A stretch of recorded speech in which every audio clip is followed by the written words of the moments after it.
ఈరోజు మీకు ఓటు గురించి ఒక చిన్న విషయం చెప్తాను అనుకుంటున్నాను. సో ఈరోజు మీరందరూ ఫస్ట్ ఓటు వేసారా? సో ఎవరి ఓటు వాళ్ళ హక్కు, ఎవరి ఓటు వాళ్ళ బాధ్యత. సో ఫస్ట్ ఈరోజు ఏంటంటే నేను ఓటు వేయడానికి వెళ్ళినప్పుడు స్టార్టింగ్ ఏం జరిగిందంటే ఒక హస్బెండ్ లేని ఒక లేడీ చూశాను.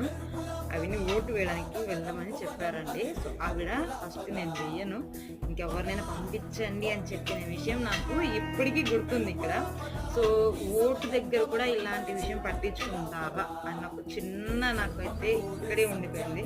సో మీలో ఇది ఎంతమంది కరెక్ట్ అని అనుకుంటున్నారు నాకు కామెంట్ చేయండి. నేను చెప్పిన పాయింట్ మీకు అర్థమైందా? ఓటు వేసేదానికి కూడా భర్త లేని వాళ్ళు వేయకూడదా ముందు అనే ఒక చిన్న విషయం. ఈ లాజిక్ ఎవ్వరు మర్చిపోవద్దు. నేను చూశాను అండ్ నాకు అది మైండ్లో నుంచి పోవట్లేదు. అయితే షేర్ చేసుకుందామని షేర్ చేస్తున్నాను. అసలు అయితే చాలా బాధాకరం ఇటువంటి విషయం అనిపించింది నాకు.